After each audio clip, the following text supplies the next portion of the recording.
रमेश जी मेरे साथ संसद में हमने मिलकर काम किया। बहुत सारे नेता हैं, विधायक हैं, पूर्व विधायक हैं।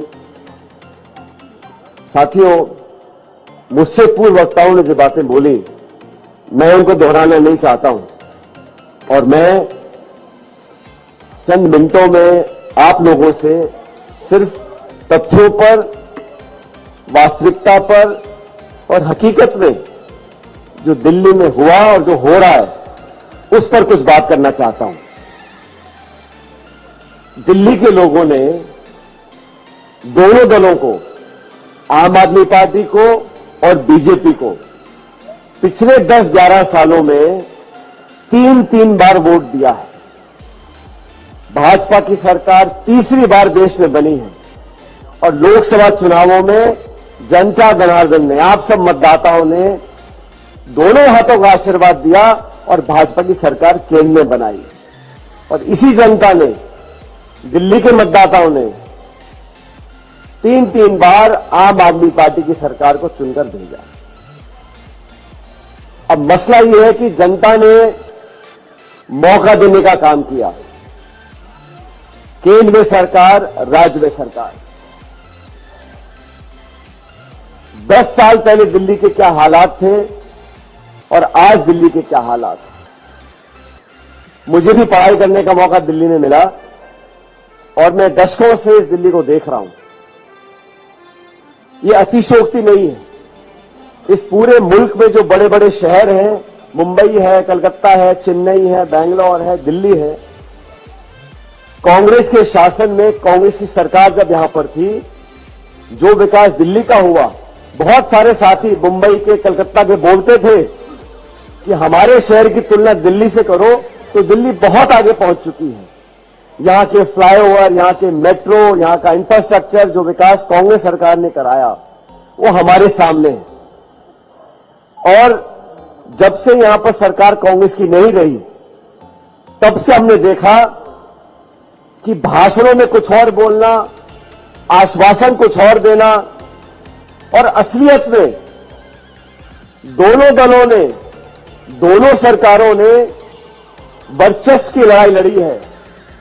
सारा समय जाहिर किया आरोप प्रत्यारोप पर, गाली गलौज कर कर, उंगलियां उठाकर एक दूसरे को नीचा दिखाने का काम करने के अलावा दिल्ली की चिंता ना तो केंद्र सरकार ने करी और ना राज्य सरकार ने करी। और ये बात मैं इसलिए बोल रहा हूं कि दिल्ली में आज जो हालात हैं, यहां कचरे के, कूड़े के पहाड़ बन गए जिन पे आग लग जाती है। प्रदूषण का जो हाल दिल्ली में है वो छुपा किसी से नहीं हुआ। तो सवाल जनता पूछना चाहती है कि जिन लोगों को हमने सत्ता की चाबी दी है, केंद्र की और राज्य की, सिवाय इस बात को करने के कि शीश महल में इतने करोड़ खर्च हुए और दूसरे मकान बनाने में इतने करोड़ खर्च हुए, सुबह, दोपहर और शाम भाजपा और आम आदमी पार्टी एक दूसरे के नेताओं के मकानों पे कितने करोड़ रुपए खर्च हुए, सिर्फ वहां तक सीमित है। दिल्ली के लोगों की परेशानी, गंदा पानी जो पीने को आज दिल्ली में मिल रहा है, वो एक बहुत बड़ी हकीकत है। उसका जवाब देने को तैयार कोई नहीं है। 7,000 करोड़ रुपए यमुना की सफाई के खर्च हुए।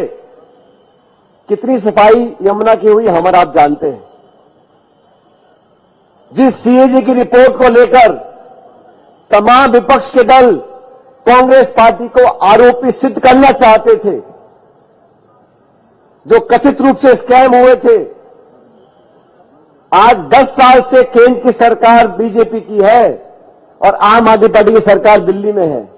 आपने बहुत आरोप लगाए, 2G स्कैम हुआ, कोल स्कैम हुआ, सीएजी की रिपोर्ट को आधार बना के आपने आरोप लगाए। एक व्यक्ति को सजा नहीं हुई है।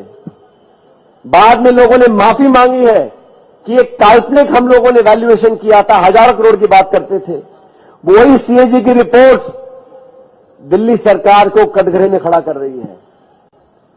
उसकी कोई चर्चा करना नहीं चाहता। कौन लोकपाल है दिल्ली में?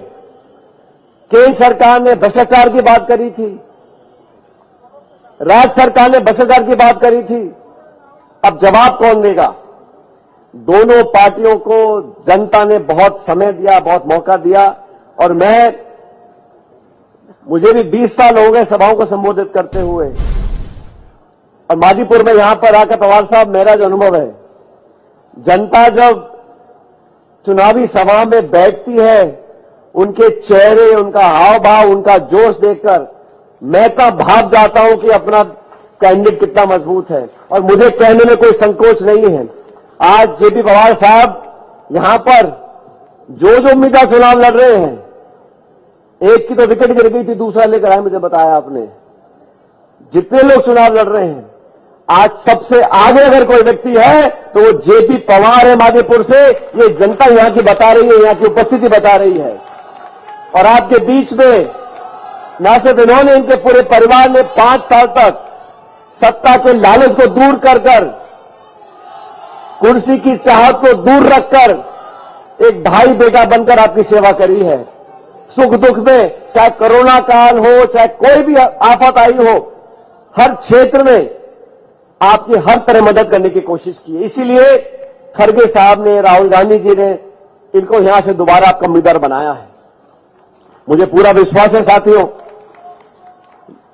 भारतीय जनता पार्टी के हमारे साथी जो दिल्ली में आज सत्ता में आना चाहते हैं, वो दिल्ली के लोगों की वोट तो ले लेते हैं, लेकिन जब कांग्रेस की सरकार थी केंद्र में, तब दिल्ली से जो 7 सांसद बनकर जाते थे, 3 मंत्री केंद्र सरकार के होते थे, कैबिनेट रैंक के। कपिल सिब्बल जी थे, अजय माकन जी थे, कृष्णा तीरथ जी थी। मैं सरकार में काम कर चुका हूं। जब मीटिंग होती थी कैबिनेट की, जब 3 बड़े वरिष्ठ नेता जो मंत्री हैं सरकार में, वो कुछ बात को रखते थे, तो दिल्ली को महत्व दिया जाता था। सिर्फ वोट लेने के लिए आप प्रचार कर लो, मन की बात कर लो, अखबार इश्तिहार छाप लो, लेकिन दिल्ली के लोगों को आपने राहत और मदद करने के लिए 10 साल से आपके केंद्र में सरकार है, ऐसा क्या किया है? सिर्फ आरोप लगाते हैं कि राज्य सरकार चोरी करती है, भ्रष्टाचार करती है, और राज्य सरकार बोलती है हमें काम नहीं करने देते, हमको जेल में बंद करते हैं, हम पे आरोप लगाते। दोनों दलों ने इतना मौका लोगों ने दिया, भाजपा और आम आदमी पार्टी ने जनता का विकास करने की बजाय, प्रदूषण कम करने की बजाय, महंगाई कम करने की बजाय, रोड, मेट्रो, पुल बनाने की बजाय, कॉलेज, अस्पताल खोलने की बजाय सिर्फ सारा समय एक दूसरे पर उंगली उठाना, एक दूसरे पर आरोप लगाना। और दिल्ली क्योंकि राजधानी है, 70 विधानसभा का ये क्षेत्र है, क्योंकि राजधानी है तो प्रचार बहुत होता है। प्राइम मिनिस्टर हो, चीफ मिनिस्टर हो, सब हमेशा सुर्खियों में रहते हैं। एक वो समय था, आप तुलना करो, प्रधानमंत्री मनमोहन सिंह जी थे, मुख्यमंत्री शीला जी थी। एक विनम्र स्वभाव के व्यक्तियों को आप पद पर भेजो, ईमानदारी से, शालीनता से, विनम्रता से लोगों का चुपचाप रहकर काम करने का तरीका कांग्रेस पार्टी के नेताओं का रहा। और आज हमारे सामने आप देख रहे हो, आक्रमण की राजनीति, प्रहार की राजनीति, टकराव की राजनीति, संवादहीनता हो गई है। दिल्ली के लोगों को पिसने दिया जा रहा है। बारिश आती तो बाढ़ हो जाती है, घरों में नाली में पानी भर जाता है। नौकरी के नाम पर सिर्फ यहां पर जुमले दिए जाते हैं। इस व्यवस्था को बदलने के लिए एक बेहतर रूपरेखा जो हमारी पार्टी ने, हमारे गारंटीज हम लोगों ने दी है, महिलाओं के लिए, बिजली को लेकर, आमदनी को लेकर मदद करने के लिए। आज आम आदमी पार्टी की सरकार पंजाब में है। जब कांग्रेस सरकार थी तो हमेशा कहते थे जो प्रदूषण हो रहा है पंजाब से आता है। अरे बाप की सरकार है, आप रुकवा लो वहां पर जाकर, कोई जवाब नहीं। रोज घोषणा करना, चुनावों में इतना मौका देने के बावजूद भी मध्यम वर्ग के लिए, नौजवानों के लिए कोई ठोस कई सरकार काम नहीं कर पाई। तो समय बदलाव का आ गया और मुझे पूरा विश्वास है हमारे तीनों जो यहां उम्मीदवार खड़े हैं, इन तीनों को अपना आशीर्वाद दो और विधानसभा भेजो। आने वाला समय कांग्रेस का है। और देखो साथियों, ये समय का चक्र घूमता है, समय हमेशा जैसा नहीं रहता। और इन लोगों ने 3 पीढ़ी से इस कांग्रेस पार्टी के लिए काम किया है। और राहुल गांधी जी, देवेंद्र यादव जी, इन नौजवान नेताओं ने आपके बीच में एक अलख जगाई है। अभी मन से कोई बोल रहे थे कि कांग्रेस पार्टी का इतिहास है, हम सिर्फ घोषणा छाप नहीं रहे। जब केंद्र में सरकार थी तो किसान का कर्जा माफ किया, केंद्र सरकार थी तो देश में नरेगा लागू किया, सूचना का अधिकार दिया, शिक्षा का अधिकार दिया, खाद्य का अधिकार दिया। इंदिरा गांधी ने बैंकों का राष्ट्रीयकरण किया, अमीर गरीब की खाई को कम करने का काम किया। जब दिल्ली में सरकार थी तो मेट्रो बनी, फ्लाईओवर बने, निवेश हुआ, इंफ्रास्ट्रक्चर बना। इतिहास गवाह है, कांग्रेस पार्टी ने जब जो कहा वो कर दिखाया, और आज राहुल गांधी जी कांग्रेस पार्टी जो बोल रही है वो कर दिखाएंगे।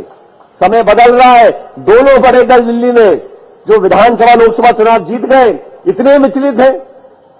कांग्रेस पार्टी प्रचार करती है तो सवाल उठाते हैं, अरे कांग्रेस पार्टी दिल्ली में हमेशा से मजबूत रही है, हार जीत होती रहती है, लेकिन हमारे योद्धाओं ने, जिन्होंने कांग्रेस का तिरंगा हाथ में पकड़ा हुआ है, और यह जो जनसमूह बैठा है, हर जाति वर्ग के लोग, अगड़े पिछड़े, हर समाज के, हर धर्म के लोग इस हाथ के निशान में आस्था रखते हैं। 5 फरवरी को इन जुमलों वालों को बंद कर इस हाथ के निशान पर वोट डालो, जेपी जी को अपना विधायक बनाओ, बाकी दोनों हमारे उम्मीदवार जीत कर जाएंगे, शासन दिल्ली में कांग्रेस का बनेगा, तब बदलाव यहां पर होगा। साथियों, अंत में इतना कहना चाहता हूं, समाज में, देश में, प्रांत में वोट बटोरने के लिए आप मंदिर, मस्जिद, हिंदू, मुसलमान, हिंदुस्तान, पाकिस्तान हमेशा बोलते रहते हो, और वोट लेकर अपना सत्ता में आ गए, फिर कोई ये महल बना रहा है, कोई शीश महल बना रहा है, जनता को भूल जाते हैं। कांग्रेस पार्टी देश की आजादी से पहले और आज भी आपके सामने है। अच्छा समय हो, बुरा समय हो, हारे या जीते, सत्ता है विपक्ष, लेकिन हमारी प्रतिबद्धता जनता की सेवा करने के लिए, अच्छा नीति निर्माण करने के लिए, उसमें कोई कमी नहीं आई है।